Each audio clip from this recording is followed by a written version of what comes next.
Assalamualaikum warahmatullahi wabarakatuh. Perkenalkan, nama saya Anissa Fitri Arifah dari Fakultas Keguruan dan Ilmu Pendidikan dengan Prodi Pendidikan Fisika NPM 2213022014. Saya akan menyampaikan materi yang saya dapat di hari pertama PKKMB Universitas. Dengan materi pertama, peran Kepolisian Republik Indonesia dalam mengatasi kejahatan digital, yang disampaikan oleh Yusriyandi Y.M. Medcom, Kapsudit Siber Distreskrimbus Kesatuan Polda Lampung, dengan moderator Dr. R. Ronius Marjunus SSI MSI. Definisi dalam Undang-Undang ITE 1 atau sekumpulan data elektronik. Pasal-pasal kejahatan salah satu contohnya pasal 27 ayat 1, kurang lebih hampir 15 kasus yang sudah dilaporkan terkait kesusilaan. Contohnya, pelanggaran hukum di dunia maya, salah satunya pelanggaran isi situs web seperti penyebaran video atau foto bermuatan asusila dengan dasar hubungan pribadi. Selain itu, ada juga pelanggaran hak cipta, contohnya memberikan fasilitas download gratis, merekayasa gambar atau video hasil karya orang lain tanpa izin, kejahatan dalam perdagangan secara elektronik. Manfaat teknologi informasi dan transaksi secara elektronik dilaksanakan dan tujuan mencerdaskan, mengembangkan, meningkatkan, membuka, dan memberikan. Materi kedua yaitu pengembangan karakter mahasiswa sebagai intelektual dan anti kekerasan. Pematerinya yaitu Dr. Susetya Herawati ST MSI. Moderatornya yaitu Budi Harjo SOS MIP. Bullying atau satu tindakan fisik atau non-fisik yang melukai diri kita dan membuat kita merasa tidak nyaman. Terjadi bully terdapat di dalam lingkungan pendidikan, media sosial, teman, dan di rumah. Motivasi atau pesan yaitu jika kita dapat kekhawatiran dari ketidakmampuan orang tua tetapi dibuat menjadi motivasi untuk maju dan keluar dari zona nyaman, dijadikan untuk bersaing dengan diri sendiri. Generasi muda juga merupakan kelompok penting di bagian masyarakat. Tanggung jawab generasi muda yaitu mempertahankan dan memelihara kesatuan bangsa, mengembangkan kepribadian yang sehat dan tangguh, meningkatkan partisipasi dalam pembangunan ekonomi, politik, dan sosial, memelihara dan mengembangkan demokrasi Pancasila serta menjunjung tinggi hak dan kewajiban asasi negara, mengembangkan nilai-nilai budaya luhur yang relevan guna mendorong dan menampung perubahan. Materi ketiga yaitu penguatan karakter mahasiswa. Pematerinya yaitu Prof. Dr. KH Said Akil Siroj MA. Moderatornya yaitu Dr. Eng Ajeng Satnowo Repelianto MT.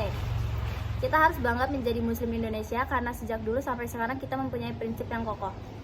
Kita memiliki berbagai ormas sebagai kekuatan. Perbedaan masyarakat Arab dengan masyarakat Nusantara yaitu Arab mempunyai infrastruktur sosial tetapi tidak ada struktur sosial yang jelas. Kita mempunyai wadah pemuda remaja, ibu-ibu muda, ibu-ibu tua, hafiz Quran, semuanya ini merupakan struktur sosial yang harus kita syukuri. Abad ke-19, sistem khalifah itu hanya 4 orang, Sayyidina Abu Bakar, Sayyidina Umar, Sayyidina Utsman, Sayyidina Ali. Dinasti Umayyah, Abbasiyah, Utsmaniyah, kerajaan 18 khilafah Turki yang berpusat di Turki. Seseorang yang lagi sekarat, sakit parah karena wilayah oleh khalifah atau raja otonom tidak berdaya, tidak mampu menyelamatkan wilayah Islam yang luas, mengadakan perlawanan dan pembelaan tidak mampu. Lanjut materi ketiga di hari ketiga yaitu PKKMB Fakultas. Materi pertama yaitu dari Profesor Dr. Patuan Raja MPD. Judulnya yaitu pembelajaran di perguruan tinggi di era teknologi dan plagiarisme. Bagaimana kita menyikapi dosen? Dosen menganggap bahwa siswa itu sangat mandiri. Proses pembelajaran di universitas dan SMA itu sangat berbeda. Kehidupan kampus tidak hanya akademik, karena akademik itu artinya lulus dengan praktik dan ijazah. Tapi kampus tidak hanya sebatas itu, karena pentingnya juga organisasi bagi mahasiswa. Bagaimana melaksanakan sesuatu demi mencapai suatu tujuan. Jadi organisasi sangat penting juga untuk diimbangi dan dioptimalkan.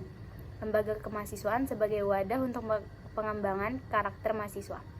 Terkait plagiarisme atau penjiplakan, plagiarisme adalah sama seperti pencurian ketika melaksanakan tugas-tugas dan kita menulis dan kalimat isi kita mengambil kata orang lain. Itu dinamakan menjiplak atau sama saja pencurian hasil. Jika tidak sengaja, itu dianggap sebagai penjiplakan. Plagiarisme sama saja artinya mengambil hak orang lain. Saat kita membuat makalah atau skripsi, karya tulis kita membutuhkan bahan. Materi kedua yaitu dari Dr. Rizwan di MPD, Sistem Perkuliahan dan Bimbingan Akademik dan Kerjasama.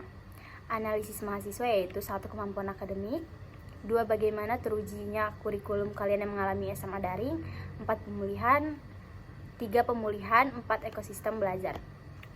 Berkaitan dengan literasi data, di sini kita berkaitan bagaimana kalian memahami menggunakan teknologi di sini, bagaimana kalian membaca data di sini, menganalisis data. Lalu pengembangan iptek dan inovasi, adanya kegiatan ekstrakurikuler.